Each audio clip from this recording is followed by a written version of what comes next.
So maybe you're aware, maybe you're not aware, but this podcast is technically a spin-off from a calendar that I've been making for the last 4 years of my 100% accurate bird drawings, the Extremely Accurate Birds calendar. This episode features a bird from next year's calendar, and I cannot wait for you to see my drawing of this gorgeous bird swooping down and grabbing a fish with its well-toned muscular legs. This calendar, it's all part of the soup that helps keep this podcast going, and your extremely accurate support is very appreciated. The link to grab a calendar or to grab a podcast sticker brand new in the web store is in the show notes. But enough shameless plug. It's time to bird rock.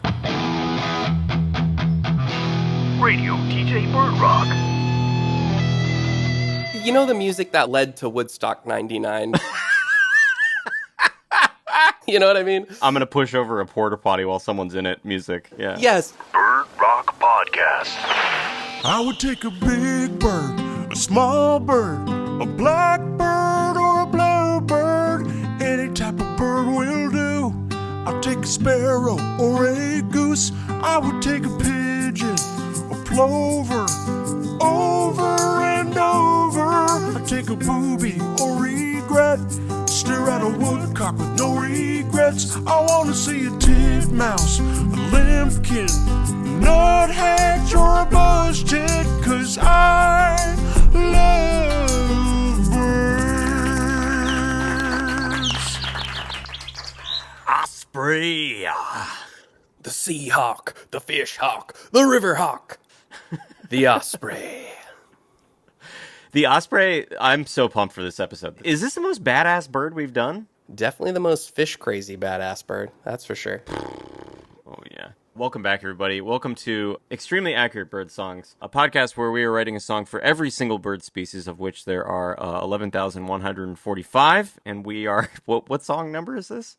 Damn. I think, is this song number 8? We're kind of rocking at this point. We're getting close to the album finish line. We're getting close to having a song of every single bird species, I would say. We're pretty damn close. We need to really start doing some math, because, I mean, like, say 12 songs per album. How many albums, you know? Somebody, we need a mathematician. Yeah. Okay. So, but if you haven't listened to the podcast, you know, we write a song about every bird species, and then we play it for a bird expert, and they tell us if the song is extremely accurate or not. And the Osprey, I gotta say, man, you threw down for this. This song is maybe, is it the heaviest? It's up there. Crow might be a little heavier, but this is... Crow might be a little heavier. This one definitely, you know, I tried to go for that Metallica zone, you know. Yeah, I guess it's the question of, like, what do you think's heavier, like Alice in Chains or Metallica, you know? Mm-hmm. Yeah, it's just a heavy riff, like one of those, like, single note heavy riffs, you know. Hell yeah. Ooh, oh, baby. Man. This one rocks. It was actually funny, this riff. So I was like, is this a vulture riff? Is this a hawk riff? When we landed on Osprey, I was like, oh, yeah, that's it. That's it. Totally. Yeah, it's awesome. This song is so heavy. I can't wait for to play it for a bird expert. Mm-hmm. And surely they'll find this one extremely accurate. Extremely accurate. And I've compared it to the other songs about ospreys out there, and I think it really measures up. Yeah. I tried not to listen beforehand. Did you look for any songs about ospreys before you wrote yours? Because I found 2. No. Are you serious? Wow. Yeah, Dang. What check are this they? one out.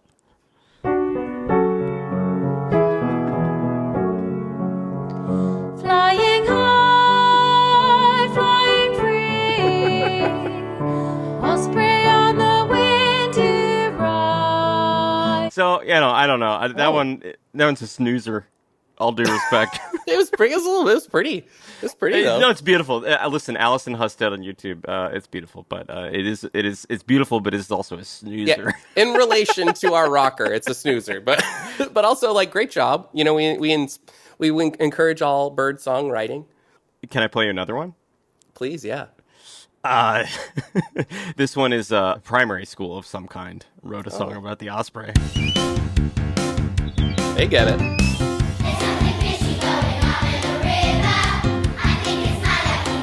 Hell yeah.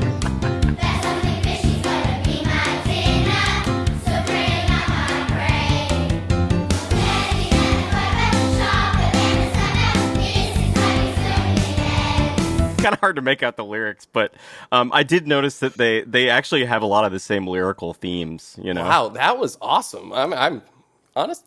I'm a fan of both so far. Dang, that was exciting. How did you find those so fast? I just looked them up on YouTube. There's other, Wow. to see what other, I don't know. We haven't yet trademarked the idea of writing songs about birds. I don't know if we can. So until then, we're gonna have to deal with competition. Yeah, but once we get it, we have to send those kids a cease and desist.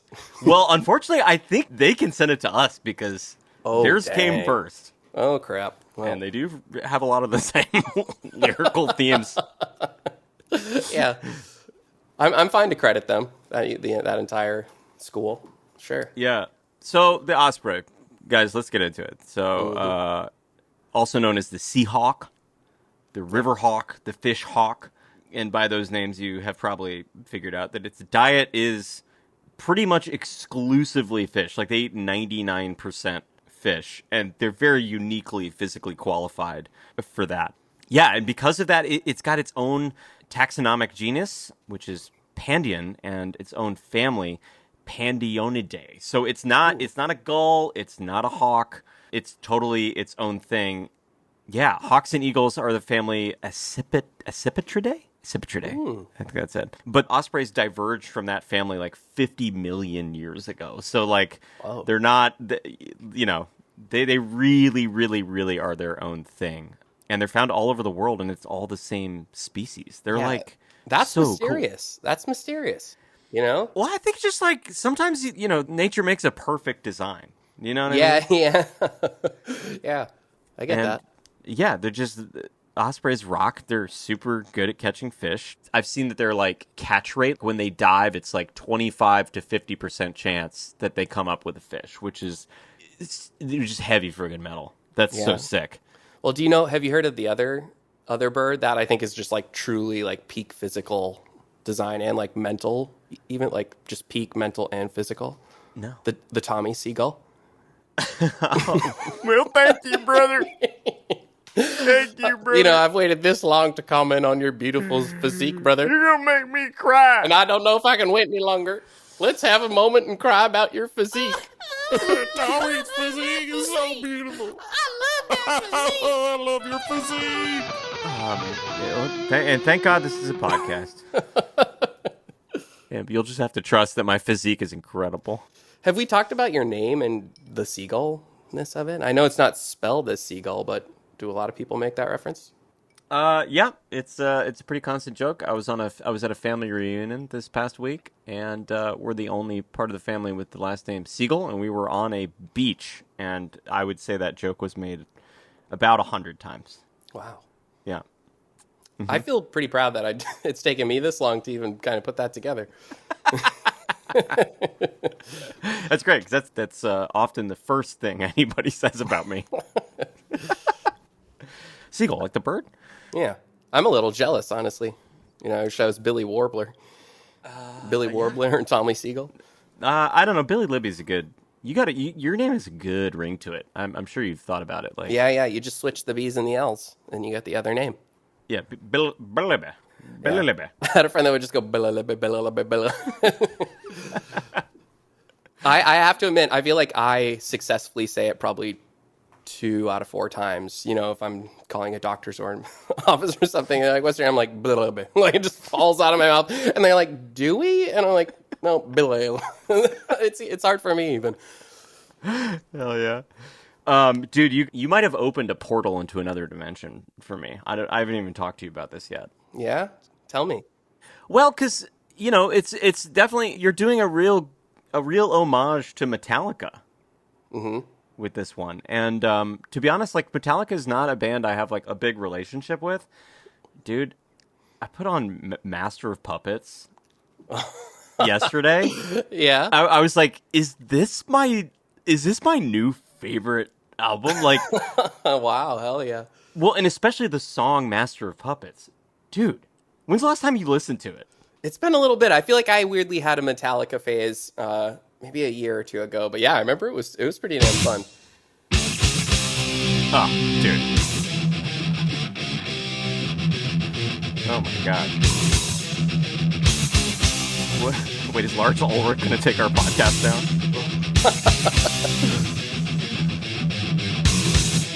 Anyways, I was so pumped, like, listening to the song Master of Puppets. I was like, have I been sleeping on, like, one of my favorite bands my entire life? But then I looked up. I was curious. I was like, what Metallica songs are as good as the song Master of Puppets? And so I looked up, like, the Rolling Stone, like, list of top 100 Metallica songs. And I did find Master of Puppets was number one. So I was like, okay. Well, you know. Yeah. Man, But yeah, there are damn. a lot of songs of theirs I love. Unforgiven. You remember that video with it's like these kids and they go into this creepy maze and they don't get out and they turn old. Like, God, that messed with me as a kid. This is really freaky. Yeah, have we talked about this? I didn't grow up with MTV. I don't know any Oh. music videos. Yeah. Yeah, no, I was a MTV too early brain baby.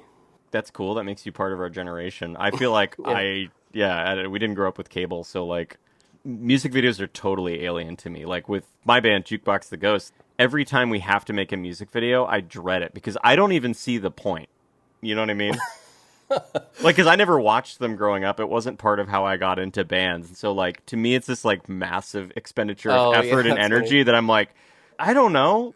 People watch these, you know? Yeah. But yeah, they were, that was a huge part of, I remember, Bush, like on their sophomore album had like the big cinematic video. That was always a thing. Oh, man. Speaking of that, the Bush tit, we got to have some good, when we do the Bush tit, there's got to be some good Bush Oh yeah. content. Nothing but Bush. Food for thought. Food for thought. NBB. Okay, so new words that I think are useful in talking about the Osprey, which we haven't told you much about the Osprey yet. We've talked a lot about Master of Puppets, Yeah. which you should listen to. Yeah.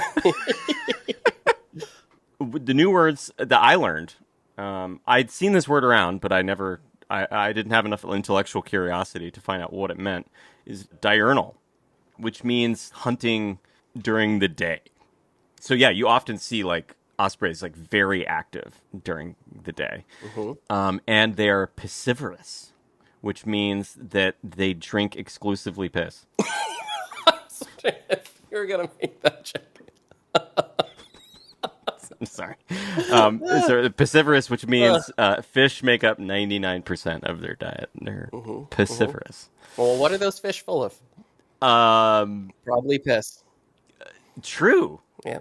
True, and what is the ocean if not 5 billion years of fish piss? Wow, yeah. Holy mackerel. I never thought about it like that. But when you take a second and think about it like that, holy mackerel. That's good info, man. That's good info. Diurnal, this felt like a true lucky fact. In this songwriting process so far, I've had some facts that have been unfortunate where I'm like, oh shit, the whole rhyme scheme is based off an inaccurate fact. But this one, the chorus is salt spray, fish prey, all day that they don't see enough spray. And I felt like the all day just kind of felt like, oh, well, spray, pray. It felt Totally. it kind of felt like a filler line, but then I was like, well, that's accurate as hell, actually. Yeah. Yeah. All day. All day. The fish are hoping they don't see a dang osprey. Do you have a like? What's your relationship to the osprey in your own life? Oh, so I love the osprey. Osprey is a very cool, always bird of note, but pretty frequently seen, especially growing up in Maine, and Totally. being a coastal New England traveler. Just love seeing them, and especially as I've learned about them and knowing that they really almost got wiped out by DDT. Did you end up reading about that? Yeah. So DDT apparently like made their eggs kind of the shells Yeah. like weak and and I don't think they were in danger of full extinction or anything like that because they are. Yeah, just I think maybe in certain areas. Yeah, I don't think even DDT was capable of taking out 50 million years of the best evolution ever. But yeah, they've had a big comeback, and yet they're found everywhere except Antarctica as a single species, which is pretty unique. One interesting thing I learned as well is that actually the Chesapeake Bay, which isn't too far away, and it's pretty close to where you grew up, Tommy, is one of their most highly concentrated breeding areas. Oh, that's cool. Makes sense when you think of a lot of coast around there. A lot of good osprey territory. Well, also you were talking about, seeing them in Maine, but it's like, Yeah. you live right near Prospect Park. There is an osprey near you at this moment. I mean, I very regularly see ospreys over Prospect Park Oh, Pond. hell yeah. Yeah, should people look up that bird? Sounds like a great time to look up that bird. Look up that bird. Look up that bird. Look up the bird. Look up the bird, yeah. Look up that bird. Look up the bird. Look up the bird. Ooh, ooh. Pick up your phone. Pick up your phone. Pick up your phone, yeah. Look up that bird. Look up that bird. It's an eagle. It's a hawk. It's a gull. No, wait. It's an osprey. They're often confused for hawks or eagles by non-birders. But once you know what an osprey is, I actually think they're like one of the easiest major birds of prey to identify. So the upper parts, it's like a deep brown, almost black, while the breast is white. Underparts are very white, and then the head, I think, is the most distinct thing. They've got that mask across their eyes. Some might say that they look like the Hamburglar. Except something tells me this Hamburglar would prefer a filet of fish. The irises of the eye are golden yellow, piercing golden yellow. That's cool. Golden eye. Golden eye, spotting fishies from up in the sky. Wait, what are you singing? Is that a James Bond song? It kind of felt like it would be a little bit. Ba-da-ba-da. So yeah, the sexes appear fairly. They're like kind of the same as far as a non-expert birder is concerned, but the male is a little bit slimmer and has narrower wings. I've never noticed this because I'm not an expert birder. They have a wingspan of 5 to 6 feet, so that's another reason why they're pretty easy to notice. Because if you're like, oh wow, that's a lot of white on that bird. Oh, they have a mask like the Hamburglar. Their wingspan is huge. It's an osprey. They also, like, their wings, when they're flying, they have this wrists forward pose that like kind of makes the shape of the letter M. Yeah. Like a shallow M. A shallow M. But also, they're huge and they have this 5 to 6 foot wingspan. They only weigh 4 pounds. This is nuts. Yeah, that is wacky. And there's so much good video content out there, people, too. When you're looking up this bird, when you get some time to watch some videos of like some slow-mo osprey hunting action, it rocks. Dude. And also, like, some of the fish they're getting are about the same size as them. And even in some cases, I've heard that ospreys have been dragged to the bottom because they'll try and get a fish that's like too big, and the fish, its instinct is to go to the bottom when it's being attacked. So that's awesome. I mean, okay, so like this is God's perfect design, or Satan. I mean, this bird rocks, so it might be Satan. Yeah. As far as fish are concerned, this is Satan's design. Yeah. But yeah, like there's so many design elements that explain why they've been their own family for 50 million years and why they're on every continent. So they have closable nostrils to keep out water when they go for a dive, which is fairly unique. They've got backwards facing scales on their talons, which are like little barbs for when they catch a slippery fish. So they're, in addition to their talons themselves, they've also got these scales that kind of hook into the fish. Oh, so just even kind of like pressing the other leg against the fish would kind of give it its own support. Yeah. Wow. Yeah, and like apparently you wouldn't want to do like falconry with like an osprey, because even if they didn't mean to hurt your arm, they would just land and like just open you like a fish. Oof. Yeah, which is so sick, so metal. That's why I pray I don't see an osprey. Dive. So yeah, they've got this dense plumage, super oily, which prevents them from getting their feathers from getting like waterlogged when they dive, because they're doing that like all day. Yeah, and it's one of the sole living species that occurs nearly worldwide. Apparently, there's some disagreement on this, but I think most seem to agree that like if you see an osprey in Australia, it's technically the same species as the one that you're seeing in North America, which is so cool. This is a great bird. Also, though, with that, I've heard that they are a very good example of like regionally they look kind of different. You can, tell the difference Yes. between an osprey in, one continent versus But another. apparently, I guess even though they look different, they can still like have sex with each other and make birds because they're the same Heck yeah. species. I don't know. Good on them. I don't know. Let's try it out. Yeah. Well, hey, that almost brings us to Oh, Chloe making me crazy ocean style. Chloe can me crazy at sea. Chloe can me crazy. Chloe can me crazy. Chloe can me crazy. Let's talk mating rituals. Chloe can me crazy. Chloe can me crazy. Chloe can me crazy. Let's talk mating rituals.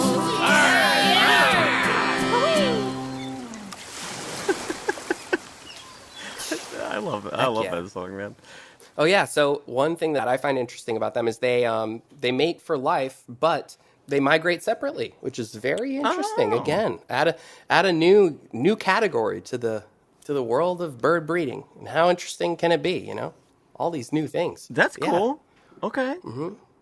As I feel like as an artist, I can appreciate that. Go on. Just to, like go. I don't know. I like there's part of me that I love the joy of being cozy and like my home world and all that. But I also just think it's very important to then go out there and make sure you're stretching your brain still and going on adventures, go on your sabbatical, go write your novel. Okay. You know Well, what I mean? this is the Chloe and me crazy segment, so I thought you were going to tell me something really freaky about yourself that I didn't know. No. But let's go there. Yeah, so I mean, ospreys sort of have a coincidental respect for biblical marriage. Yeah, the one thing I couldn't figure out is if when they're taking that break, do they get freaky or they just have no interest? You know what I mean? I wonder. Actually, let's talk to an osprey right now and find out a little bit more about their experience. Do they mate with other ospreys when they're traveling? So here we go. I gotta know.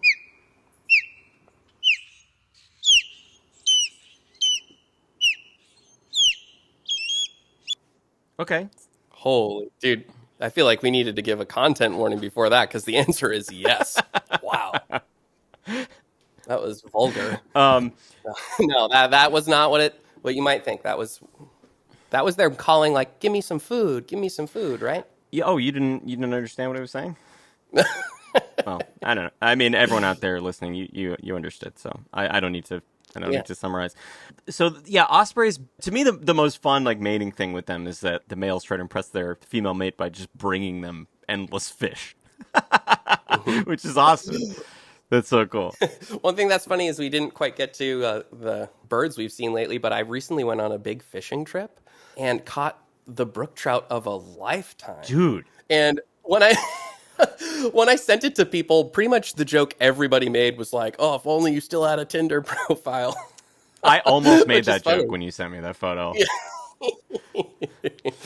But man, oh man, it's Yeah, you were up in north of Baxter in Maine, yeah, right? north of Baxter, way up Oh, in Maine. incredible. Yeah. Oh my gosh, I saw ospreys on that trip. Also an eagle. Saw some loons. It was awesome rocking. Oh, thought of our first bird cartoon collaboration. Yeah. Wait, pitch it. Okay, so the pitch was for the cartoon for Tommy's amazing cartoon world. So it's a guy fishing out in the middle of this big lake, and then a woman on the dock yelling to him, and then also in the corner is a little family of loons. And so the person on the dock is yelling to the person in the boat, "Carl!" or just something like that, their name. And then the little family of loons is like, "Oh, isn't it gorgeous? Isn't it beautiful?" That's so good. That's so good. I don't know if I described it as No, well the first time, but yeah. I'm excited to see what you do. The only debate in my mind is it a single panel or a two panel? I think it's a two panel. I think that's the cleanest way to do it. Oh, interesting. What would that be like? Well, because it could be the first panel could be the person yelling to the other person and some loons kind of in the background. and then the second panel is the loons going on. Isn't that beautiful? Oh, yeah, hell yeah. Oh, that's awesome. Totally. That might be or it could be a single panel where the Carl is in a speech bubble, and then the loon dialogue is italicized, like underneath, like a New Yorker cartoon. Oh, but God. Oh, I think 2-panel may be cleaner. wow. It's cool to see your cartoon brain work like that. You got a lot of different nice brains, brother. No way. I'm showing Billy the Osprey for next year's Extremely Accurate Birds calendar. Oh, bring it up a little bit so I can see that fish. This is great for podcast. This is great for the format of podcasting. Well, that's the thing. This podcast is supposed to get y'all frothing at the mouth for birds. And let me tell you, when you see Tommy's calendar, you're going to be loving it. You're going to be excited. It's going to give you all those bird booties that you love.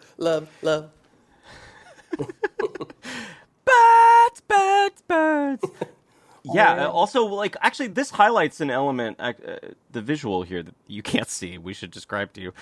It highlights an element of the Osprey that we didn't talk about in part of their look. When they're diving, they put their legs forward, which, I mean, look up that bird again. I would Google, like, Osprey diving, Osprey catching a fish.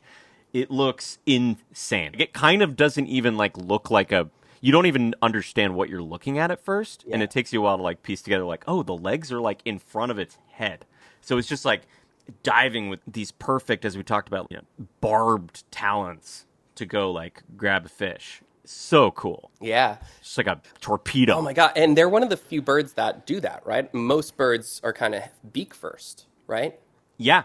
Which is really cool. So yeah, a lot of birds of prey are beak first, so very cool. The Osprey is like totally doing its own thing. Going back to cloaca would be crazy. I'm realizing I forgot something, which is I thought was pretty spicy in terms of the world of cloaca. So once a pair is established, a male will protect his mate from other males and ensure that it's his own brood by copulating with her frequently. It's described. That's good info. And it's usually preceded by a mating display.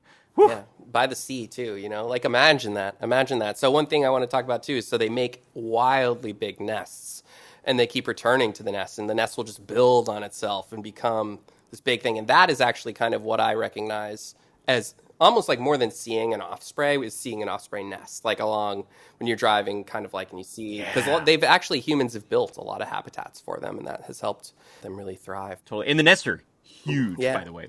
So the nests are like 3 to 6 feet in diameter and 10 feet deep, or even a little longer, made of sticks or driftwood. So they're like, the osprey is kind of like once you know what an osprey does, which is hunt for fish. So you're near water. If you see that nest, it's unmistakable. The look of an osprey is unmistakable. If you all of a sudden feel like listening to Master of Puppets, you're probably near an osprey. Oh, Billy, sorry, I've been restraining myself this entire episode. I found out this is maybe the best piece of information that I've ever heard.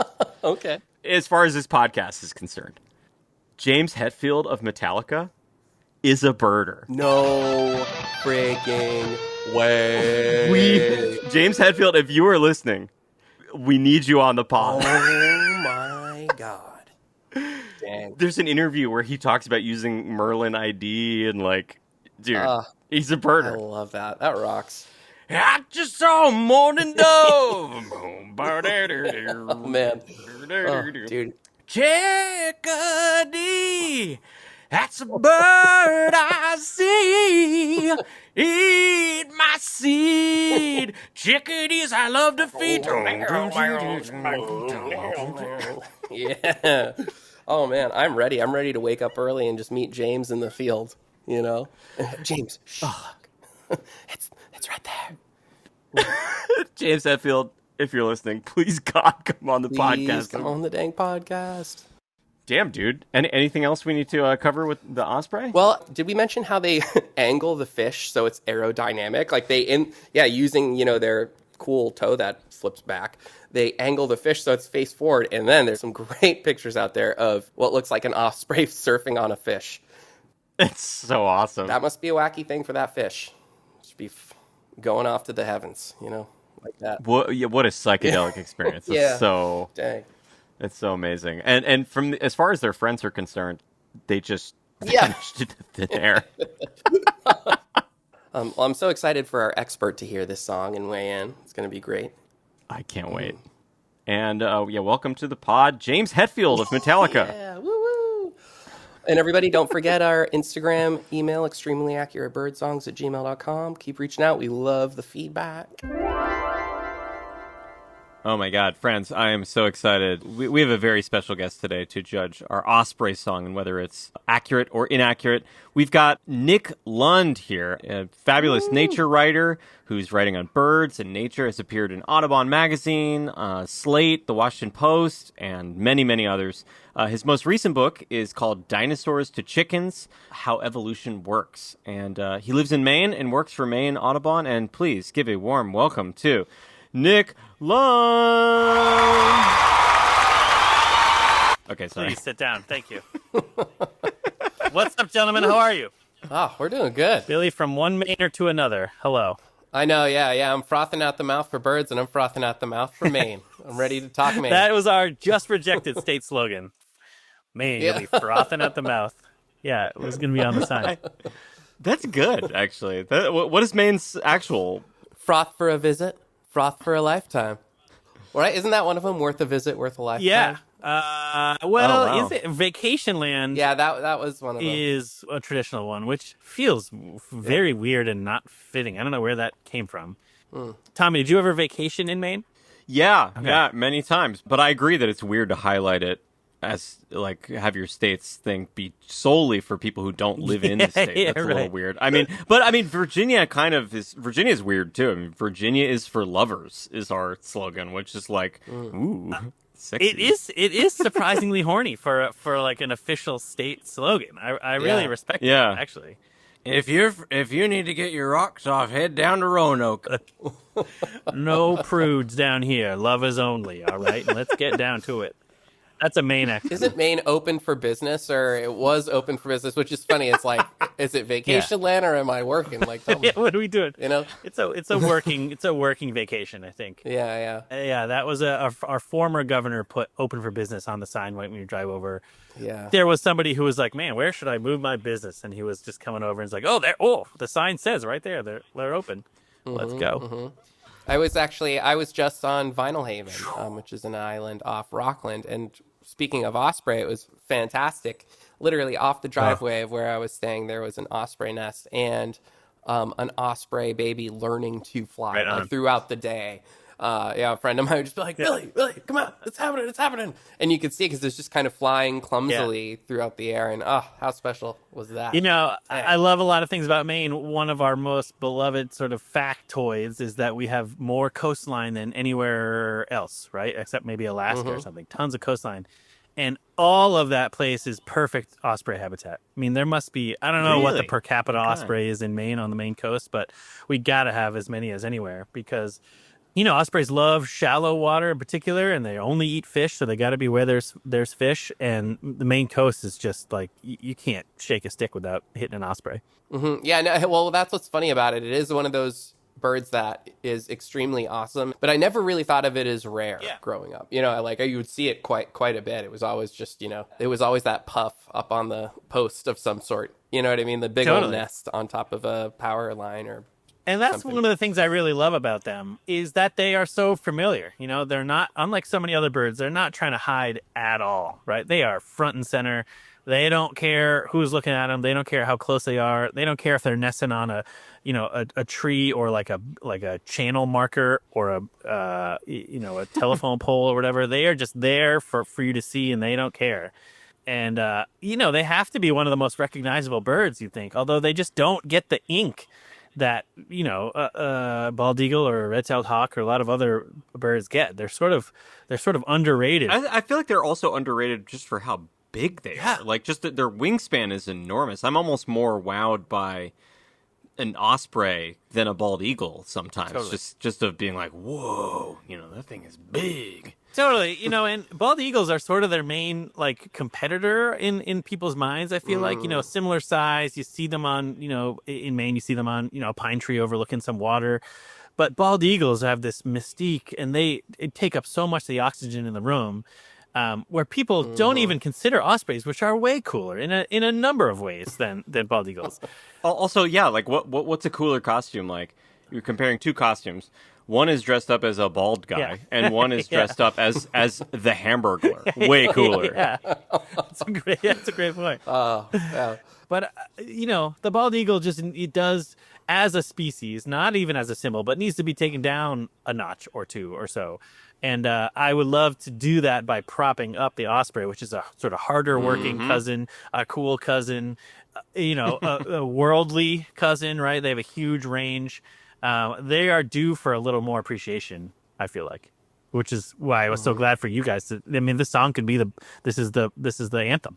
Well, Yeah. I sensed no hesitation from. I mean, I was curious if there was any other particular connection you had with the osprey, because I sensed no hesitation from you when you were picking out which bird. You were like, osprey.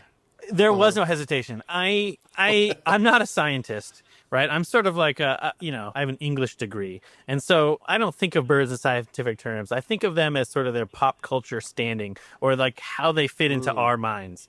And I'm also an advocate for the underdogs. And I feel like the bald eagle is the epitome of an overdog, right? Like they are such like an attention hog.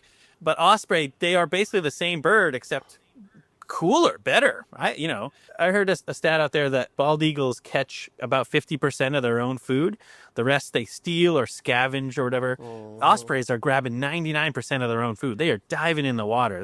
They are out there grinding, getting it done, where bald eagles are just snatching stuff and rolling up to the dump. But bald eagles sort of are the poster birds. Well, and not to mention, I mean, we talked about this earlier in the episode as well, but like just the fact that ospreys are on every continent. This is the perfect killing machine for fish. And the whole world has agreed on this. You know what I mean? It's just perfect. Put it wherever you need it. It will kill the fish. We can hold hands around the globe in our appreciation of this bird. And I'm sure I've seen them in Australia. I guess that's the only place I've seen them. But, it is something that unites the world. Our appreciation of like, oh, man, did you see that dive? And did you see them like turn the fish around so it was pointing the right way and you could carry it? Yeah. Will you tell us a little more about that? That's one thing we realized we didn't get into enough in our first part of our episode, is that they have that really unique claw. I'm dying to know more about that. They're awesome birds. They eat fish almost exclusively. And to get fish, they have to dive into the water and grab a fish with their talons, right? And so that's cool, but it's hard as heck because they have to. So they're flying over the water. They're like 40 feet up. They can see, they go shallow water. They go for shallow swimming fish. They see it and they just dive down, right? We've all seen them, they do a little flap in place to check out the situation and then just do the gnarliest talon first dive down. Their brains can like adjust for the difference in, when you look into a water, the thing's not really right there. They can adjust for that and they know exactly where to go down. And so then they nail some fish with their talons, and that's cool. But that's like step one. Like that's almost the easy part. The second hard part, if you're a big bird, is how do you get out of the water? A bird's whole deal is that they need to be as light as possible. But these birds ospreys have to like muscle themselves out of the water while holding onto this fish, and then fly it back to a place they can eat it. And the fish doesn't want to be eaten, right? So they're squirming all around. Ospreys have toes. They're one of the few birds that have toes that they can rotate backwards. So they have two toes in front, two toes in back, which helps them just grab onto that thing. And they have these cool like scales, special scales under their toes, which help keep their grip as they are going. Because this big fish, they can catch fish up to like 6 pounds. It's thrashing all around, and they fight their way out of the water, back into the air, and cruise away. And also, and we'll see this on every time you see an osprey carrying a fish, they maneuver the fish so that it's pointing face first, usually, for aerodynamic purposes, so it's not swimming around. It's hilarious and terrible to put yourself in the mind of this dying fish who's all of a sudden like 40 feet over the air, be like, what is all this? What is my life? It's a pretty gnarly way to go, but that's what they do. So it's an incredibly impressive display of prey capture. I've been thinking about that a lot lately, ever since I saw one of those pictures. Yeah, where it looks like they're almost surfing on a fish. Yeah. Oh, yeah. And the fish, I don't know if fish are looking up, but they just get nailed. And yeah, so I mean, I get the vibe that this is not a bird you want landing on your arm casually. Like it would destroy your arm. That's what I would God assume. knows what it would do to your arm. That is, I would love to know if there's been a Dang. little like person swimming or. I've never heard of a false osprey attack, but probably because the person never survived. And Whoa. was heard of again. That would be insane. Dang. Well, I mean, maybe we should just go ahead and jump into the song. I mean, we're really excited for you to hear Cool. this one. Well, yeah. Well. Before we play it for you, I was actually curious. Would you have any guesses for what the Osprey genre of music might be? You know, I was thinking about this. There's a number of ways you could go. I mean, there's a sort of world music element to it because they have such a broad range, maybe, where you can incorporate some music from around the world. We are the world. Yeah, something like that. You know, there's a sort of radical, like 80s hair metal element to them, which is like slashing themselves in the water and being gnarly. Yeah. But I don't know, lots of ways. I mean, one of those ways you mentioned, you really hit the nail on the head. So I'm gonna go ahead and pop this on without any further ado. This is Osprey with by the way, Jukebox the Ghost bandmate Jesse Kristen killing it on the drums. So shout out Jesse here. Awesome.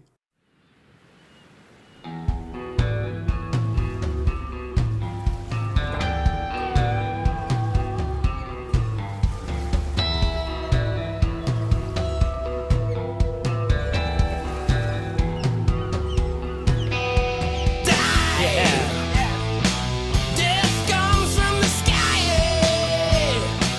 to take a fishing life. Silence deep inside. Osprey, fish prey.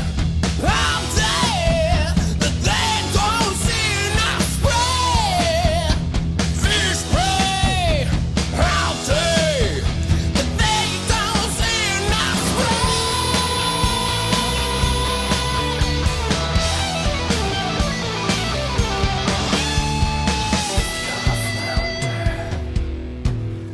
a smelt or a mullet.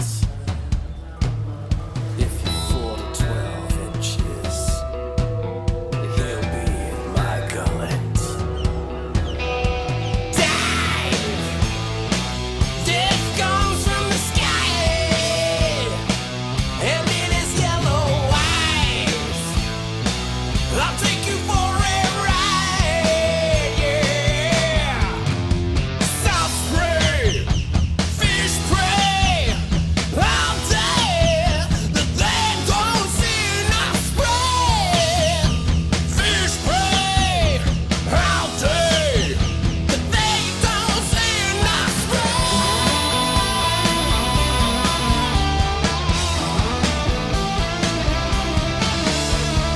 If you're a flounder, a smelt, or a mullet, if you're 4 to 12 inches, you'll be in my gullet, or I might bring you back to my babes in the nest. Yeah, started to drop, but they'll finish the rest.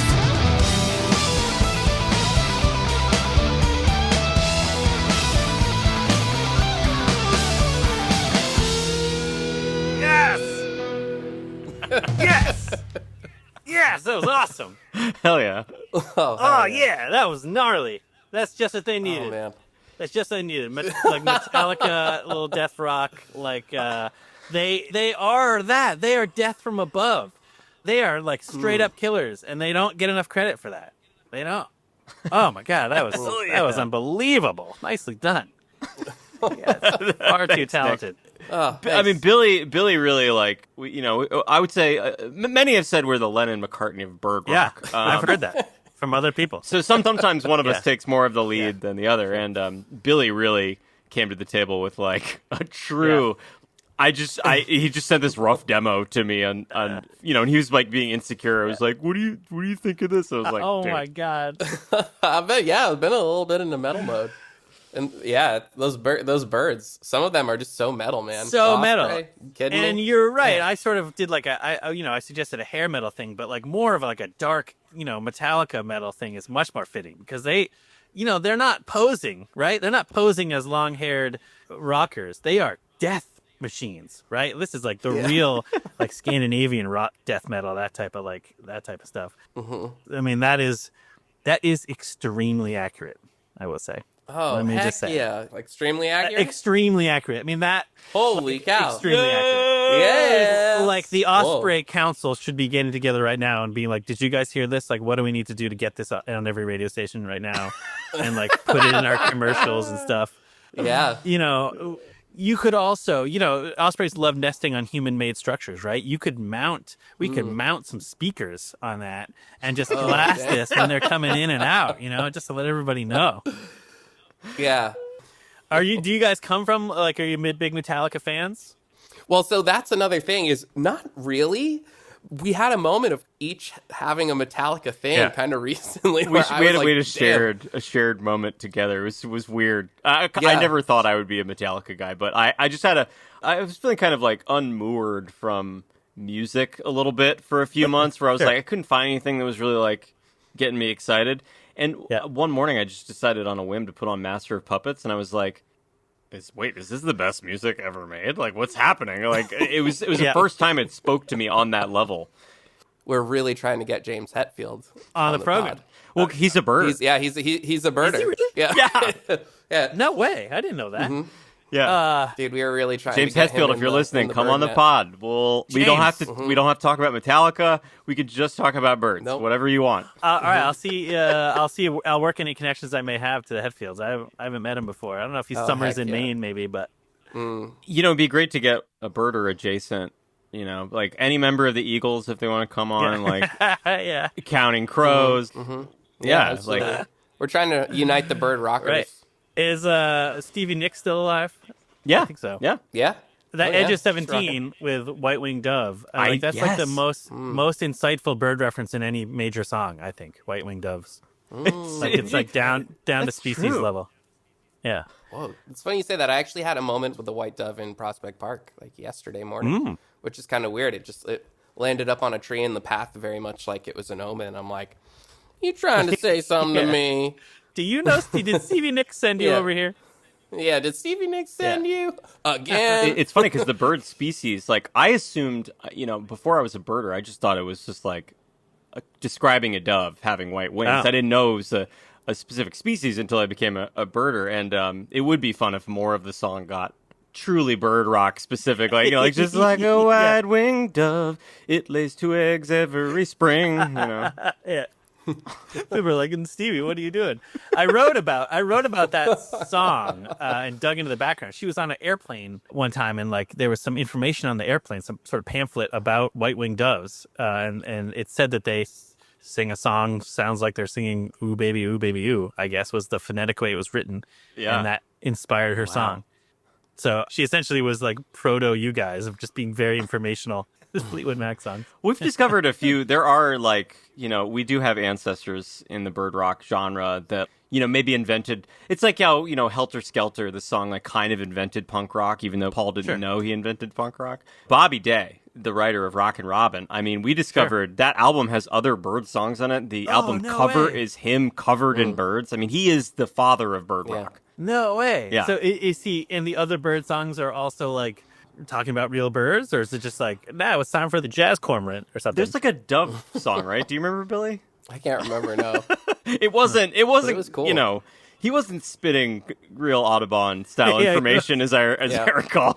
Well, let me see. I was surprised. I tried to look up Rockin' Robin, and I saw it's like a bunch of whole other birds up his arm, and I was like, well. It's not just Robin. Way to go. The album is called The Rockin' Adventures of Bobby Day, and on the album cover, he's got a great horned owl sitting on his knee.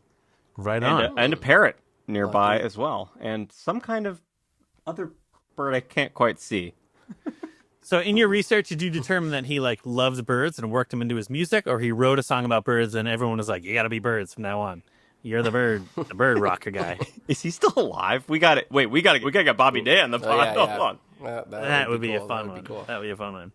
I'm trying to think of others. I know Sufjan wrote a song about the ivory-billed woodpecker at one point. Back when they thought that they rediscovered that. That was a good song. I mean, we could also talk to Sufjan about, he had the 50 states. I'm going to write an album for every 50 states. I feel like in some ways what we're doing with birds is similar. Yeah, we should Yeah. see if he has any advice. Well, you've also made more progress already than he has. Yeah, I know. He gave up after like 4 states. Well, percentage-wise, I think he actually true. achieved a higher percentage. That's true. Yeah. So, what's your plan when you guys get down to like Buick's Wren and like Warbling Vireo and stuff? Wow, that's so funny. I feel like you're the second person who specifically mentioned Buick's Wren as like the random bird, which is funny. But I also get it. But poor Buick, You know what? Because I think of that as a very, very singular car riding in your Buick, you know? Well, I Right, understand the Buick's Wren is kind of like second tier in a way, right? Because it's like when you think about like East Coast Wrens come to mind first, or like the house Wren, you know, and so the Buick's Wren is just like the slightly different West Coast one, you know. So yeah, I mean, we don't know.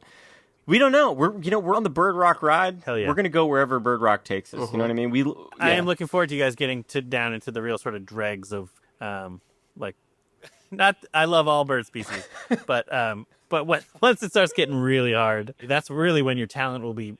You know, ospreys are easy. Death from above. It fits perfectly. Yeah. But when you're like Buick, it's also a car. I don't know how that's gonna go. It would be funny to do like have a house wren song to start out with, and then when it comes to the Carolina wren, like sing it with a southern accent, and then for the Buick's wren, just sing it with a just sort of like a West Coast like. I've told Tommy that just with the amount of songs that we have to write, mathematically, you know, like I'm realize it's going to be intergenerational. Yes. So I'm imagining sort of a varsity blues-esque situation where, you know, I'm like with my son. Yeah. And I'm trying to teach him about birds. He's like, I don't want your life. I don't care about birds. And I'm like, God damn it, I need you to carry the torch. You're just shoving guitars. I need you to finish the field song. guys out. Yes. Do this. It's in your blood. My pappy did this. We wrote rock songs about birds. I did this. God damn it, my son's gonna write random songs. Well, what if about birds. maybe your son could be like, you know, the Jacob Dylan to your Bob Dylan, just do like a totally new thing, pave new ground for the Dylan name, you know? That's fine, son. Just promise me it'll be about a bird. You know, it's funny that you did that rock song because I have a 7-year-old and he is getting into metal. Man, like introducing him to metal. So, Hell yeah! so he played like Ace of Spades the other day, which he loves, and Crazy Train he loves. And so, like, if you're looking for an heir, it may be him coming up because he also knows about birds. Maybe it could be not quite the family business, but like it'll continue one way or another. Yeah, well, this song I realize is also very like that riff, especially feels very Sabbath inspired. Totally. R.I.P. The only other thing I thought I should mention, just in case anyone has any thoughts, we do like in some of our episodes to think about brand crossovers, and if Bird Rock were to become so famous that there were sponsors for each bird, who would be the sponsor for the Osprey? You know, Great question. One that jumps to mind immediately would be Sun-Kissed Tuna. yeah, hell yeah. The best fish, and I could see an osprey coming down and grabbing that little cartoon tuna they have. That little guy just an osprey. I immediately pictured that fish being demolished Just immediately when you torn said that. apart on a limb somewhere. Yeah, that little guy's gone. Yeah. Or maybe whatever Sunkist's biggest competitor is, it could be Osprey Tuna of just them just ripping into Sunkist. But, they are fish only. Swedish Fish could sponsor the Osprey. Goldfish, the crackers would be a good Captain one. D's. Yeah. Yeah, any sort of like chowder producer could be good. But I think I would stick with the fish. And I'm sure there's a gnarly like Talon type. There are the Seattle Seahawks. Seahawk is a colloquial term for a osprey. And so the Seattle Seahawks are, an osprey. There's an osprey, the airplane, right? That airplane that can sort of take off and land. So the osprey has been adopted by pop culture or sort of the wider world in a little bit, but not as much as it should be. Damn, I mean, any ospreys that are listening, you guys are missing out on incredible branding opportunities. What are you guys doing? Yeah. My only thought was, it's so stupid, but it was the first thing that came to my head was just like, ocean spray, It's just like, it just has the same, it's kind of the same word in my mind. Yeah. Ocean spray osprey. Yeah. Catch the fresh. Right. But that would imply freshness, I that don't maybe know. it could be like an ocean spray, like they have a special edition flavor that's fish, like just fish juice. That's what like a V8 type of thing, except it's fish. Yeah. Yeah, the fishiness, the fishy thing of osprey always sort of dominates my mind, where I just Totally. think of them as fish, fish market type of smell. And so like fresh juice doesn't align with that as well as Yeah. It would have to be a you might want. keto fish Yeah. juice, a fish slop in a juice container. Yeah. Yeah. Which, I'm sure you can convince some idiots to drink out there. Billy, did you have any thoughts on the matter?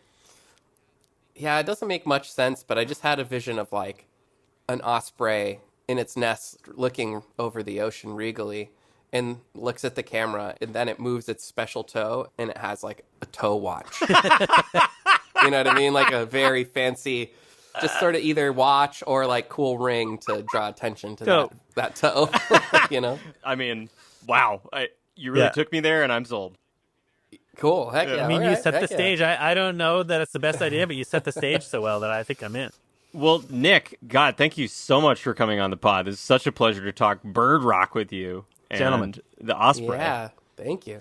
Will you tell people where they can learn more about you and check out your Sure. work? Let me first say thank you so much for having me on. You guys are incredibly talented. It is a joy to hear you do what you do. Thanks, man. You can find me on Twitter at The Birdist. I write under The Birdist for a lot of things.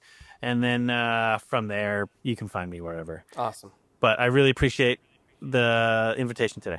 Oh my gosh, thanks for It's a coming pleasure on the to show. bird rock with you. Cool. Yeah, awesome. I'll see you at the top of the charts. Amazing.